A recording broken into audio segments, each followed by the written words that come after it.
di Hotel Pullman Bandung. Yang pertama, bagaimana sih proses rekrutmen atau penerimaan karyawan di Hotel Pullman Bandung? Oke, pertama perkenalkan nama saya Wida.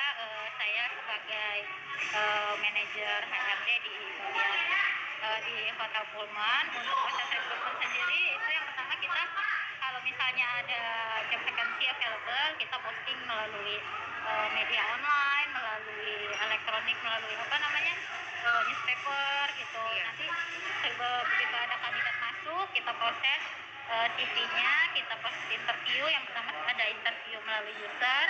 Apabila user udah oke, nanti kita lanjut ke jenjang kedua yaitu psikotes. Psikotes sendiri itu memakan waktu 3-4 jam, mencakup semua aspek, semua bidang.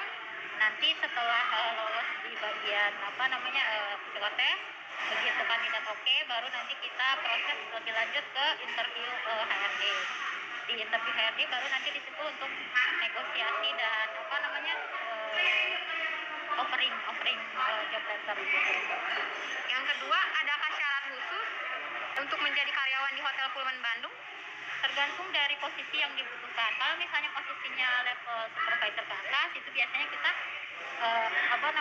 requirementnya itu harus memiliki experience di bidang yang sama selama berapa tahun. Tapi kalau misalnya di masih level staff, officer sampai senior officer, itu kita masih terima di posisi fresh graduate. Yang penting anaknya mau belajar, terus anaknya punya motivasi tinggi gitu. Iya, berarti harus punya motivasi tinggi ya. Terus indikator apa saja sih yang diterapkan di Hotel Pullman Bandung? Indikator untuk penilaian. Untuk jenjang karir karyawan agar dapat mengalami peningkatan. Tentunya kita di Pullman ada performance review itu 2 kali dalam setahun. Dari performance review itu nanti kita nilai apakah staff tersebut layak untuk mendapatkan assessment. Apabila misalnya staffnya layak, maka kita propose untuk assessment, entah itu untuk kenaikan salary atau misalnya kenaikan jabatan. Seperti itu ya, Bu. Pertanyaan selanjutnya, bagaimana pemberian kompensasi karyawan di perusahaan Ibu Hotel Pullman Bandung? Untuk kompensasi sendiri kita ada macam-macam ya, ada misalnya asuransi kesehatan, asuransi ketenagakerjaan. Untuk asuransi kesehatan kita ada BPJS kesehatan dan asuransi dari swasta juga. Untuk BPJS ketenagakerjaan itu untuk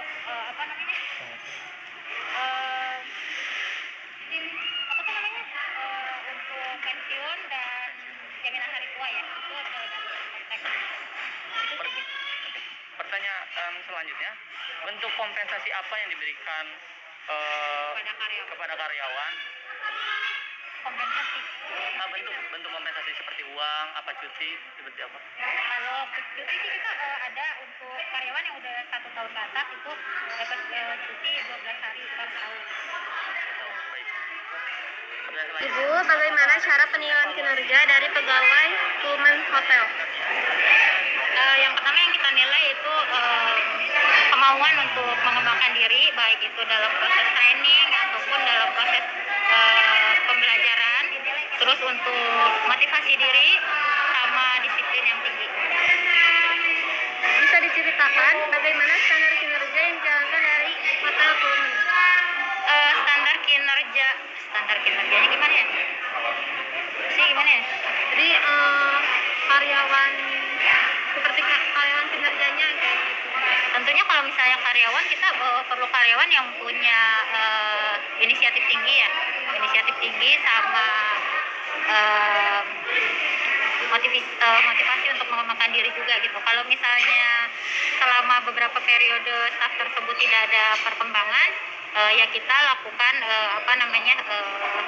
coaching. Oke Ibu, untuk pertanyaan selanjutnya, apa saja pelatihan yang dilaksanakan oleh perusahaan yang Ibu pegang?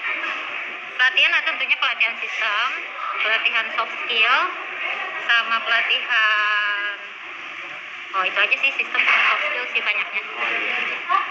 Terus untuk pertanyaan yang terakhir, adakah kendala saat perusahaan Ibu mengadakan acara pelatihan ini? Kendalanya karena sekarang lagi lagi ada pandemi, jadi kita tidak bisa mengadakan proses training secara langsung. Jadi hanya bisa melalui online. Kita menggunakan aplikasi Zoom. Kalau menurut saya sih aplikasi Zoom lumayan efektif, cuman kurang maksimal untuk proses trainingnya sendiri. Karena kan kalau misalnya, terutama untuk sistem ya, kalau sistem kan kita perlu praktek langsung gitu, perlu guidance langsung dari trainernya. Iya, iya.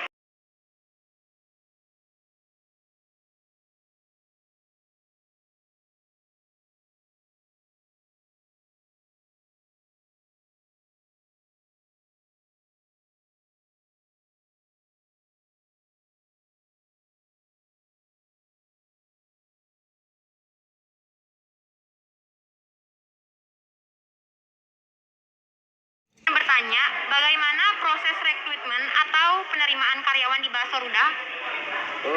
Kalau di Pasar Rudal kita pakai sistem keluarga ya, jadi nggak ada tunggu dari luar banyak gitu. Kalau ada keluarga yang misalkan udah di atas umur kerja, Ya. kemudian butuh ada lowongan, kita bisa memasukkannya gitu. Oh iya, begitu ya Pak. Adakah syarat khusus menjadi karyawan di Basoruda Pak? Sudah pasti ada kalau syarat-syaratnya mah ya, diutamakan orangnya jujur gitu ya. Iya. Jujur, berdedikasi gitu, pokoknya ingin berusaha untuk mencukupi kehidupannya gitu. Iya. Nah, Kemudian indikator apa saja yang diterapkan di Basoruda agar jenjang karir karyawan ini bisa mengalami peningkatan? untuk jenjang karirnya, karena di usaha bakso ya, usaha bakso itu kan terkenal dengan orang-orangnya yang super kuat gitu. Iya. Karena bekerja dari pagi sampai malam. Jadi kalau untuk indikatornya kita semakin lama ya makin lama makin bagus. Kemudian yang dipentingkan itu adalah kejujurannya. Ini selanjutnya dari pertanyaan, bagaimana pemberian kompensasi karyawan di bakso Rudal? Kalau untuk kompensasi kita adakan, kalau kita nggak tiap bulan ya, tiap minggu gitu kita mah, tiap hari minggu. Jadi misalkan kalau dalam seminggu itu tembus target yang kita tetapkan, kita dapat kompensasi untuk di tempat itu gitu ya. Kita kan ada berapa tempat, untuk tempat itu yang kalau tembus kita kasih 2% gitu dari omset bersihnya gitu ya. Baik. Lalu selanjutnya ada bentuk kompensasi apa yang diberikan Bakso Rudal kepada karyawannya? Kompensasinya ya. Bentuk. Ada berupa uang, ada berupa liburan gitu, liburan bersama. Liburan. Contohnya kalau habis lebaran kan pasti ada jadwal untuk liburan bareng-bareng mana gitu ya. Oh ya. Lalu selanjutnya, bagaimana proses kesejahteraan karyawan yang sudah lama mengabdi? Apakah ada program penetapan karyawan? Kalau kita belum ada ya, kita levelnya masih di level UMKM, jadi masih mencoba menetapkan itu gitu ya. Belum ada karyawan tetap, karyawan magang belum ada gitu. Kalau paling ada yang tetap udah ada, cuma kalau misalkan lagi kita memanggil aja gitu. Kalau dipanggil datang gitu. Bapak, bagaimana cara penilaian kinerja dari pegawai Basoruda? Untuk penilaian kerja kita cek secara berkala ya Teh ya. Jadi kita kadang melakukan sidak kontrol kios-kios yang kita ada gitu. Kebersihannya bagaimana, terus pelayanan karyawannya bagaimana, seperti itu. Bapak bisa diceritakan bagaimana standar kinerja yang dijalankan dari Basoruda? Standar kinerjanya kita ya setiap hari ada absensi, kemudian standar kinerja yang umum aja Teh gimana lah ya. Apakah ada sistem evaluasi dari hasil penilaian kinerja dan bisa diceritakan prosesnya? Ya, kalau sistem evaluasi kita lihat dari data yang udah kita kumpulkan ya. Dan gitu kita ya kumpulin karyawannya, kemudian kita evaluasi satu persatu. Baik Pak, untuk pertanyaan selanjutnya, apa saja pelatihan yang dilaksanakan oleh perusahaan Bakso Rudal? Atau kalau untuk pelatihan ya, kalau ada seminar-seminar gitu, seminar-seminar kita ikutan gitu kita kirim 2 orang, kemudian kita jelaskan ke yang lainnya gitu. Kalau ada acara-acara dari kalau dari pemerintah gitu kan, seperti kayak ada apa aplikasi-aplikasi yang baru gitu kan, kita ikutan gitu. Baik, untuk pertanyaan selanjutnya, apakah ada kendala saat mengikuti program pelatihan tersebut, dan apabila ada kendala, apa ya solusinya? Kendalanya ya setiap pelatihan itu kan memunculkan hal yang baru gitu ya. Kalau untuk kendala itu penerapannya itu susah gitu. Nah, kita mau misalkan kita kan masih dari pagi sampai malam gitu ya. Kerjanya dari pagi sampai malam untuk karyawan itu kan. Kalau untuk penerapan kan seharusnya menurut pemerintah itu kan 8 jam kerja gitu ya. Kalau kita mau nerapin itu ya masih belum kuat gitu sebenarnya dari level UMKM itu sendiri gitu. Saya ingin menanyakan bagaimana sih proses penerimaan karyawan di perusahaan besi yang Anda miliki? Oh, proses penerimaannya itu yang pertama orang itu harus sehat, harus kuat, harus jujur. Jika ada pengeluaran besi itu harus sesuai dengan barang yang dikeluarkan. Pertanyaan selanjutnya, adakah syarat khusus untuk menjadi karyawan di pekerjaan tersebut? Ada. Yang pertama itu dilihat dari segi fisik, karena namanya juga besi itu kan ada yang berat, ada yang nyampe 5 kilo, ada yang nyampe 10 kilo. Itu dilihatnya dari fisik. Yang kedua itu dilihatnya dari kejujuran mungkin ya. Mungkin dari kejujuran. Usia juga termasuk? Usia tidak, yang penting yang dari besi itu fisik dan sehat. Lalu kalau misalkan dibatas nggak sih harus SMA atau SMP atau apa gitu jenjang karir terakhirnya? Oh enggak, tidak perlu. Yang penting di besi itu sehat, karena besi itu kan berat gitu ya. Jadi nggak ada apa sih namanya tuh, nggak ada patokan apapun gitu ya. Patokan apapun dari yang nggak harus SMA, nggak harus SMP. Ada juga yang SD, yang penting dia sehat, ototnya kuat gitu. Oke, berarti sangat membutuhkan tenaga kerja yang banyak. Butuh, karena kan besi kan banyak. Kadang-kadang turunnya ada yang 2 mobil, ada yang 3 mobil. Kadang itu karyawannya juga suka ditambahin gitu. Berarti tenaganya harus besar. Iya, harus besar. Oke Bu, untuk pertanyaan selanjutnya, Ya. bagaimana cara penilaian kinerja dari pegawai yang dipegang oleh Ibu? Oh, itu bagaimana orang itu bisa menggotong besi beratnya melebihi yang biasanya.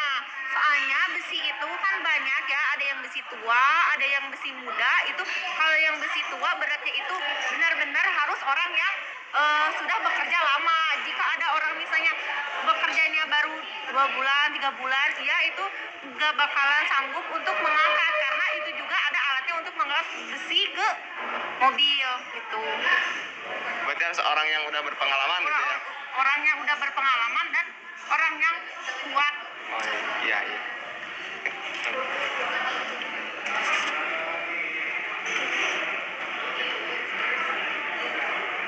Ibu, apa saja pelatihan yang diberikan oleh perusahaan?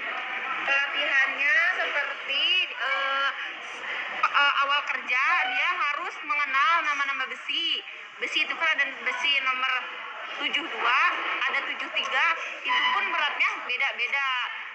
Penilaiannya seperti apa ya?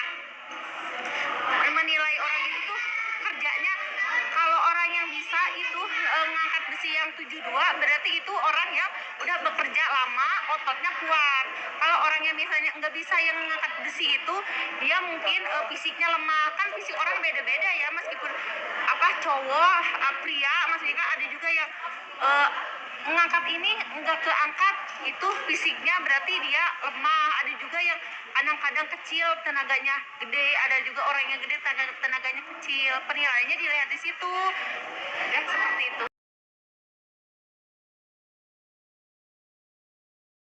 Untuk adik-adik semua di sini karena fresh graduate ya, jadi saya sampaikan di sini kalau misalnya jangan pernah berhenti belajar, jangan pernah berhenti untuk mengembangkan diri, karena dalam dunia kerja itu sangat challenging, banyak hal-hal yang perlu kita antisipasi sebelumnya gitu kan. Kalau misalnya kita sudah punya bekal yang cukup pada saat kuliah, semoga nanti kedepannya di saat anak-anak adik-adik semuanya masuk ke dunia kerja bisa lebih mantap. semangat lah buat adik-adik semuanya. Sukses selalu. Mudah-mudahan adik-adik kuliahnya sukses terus. Semangat.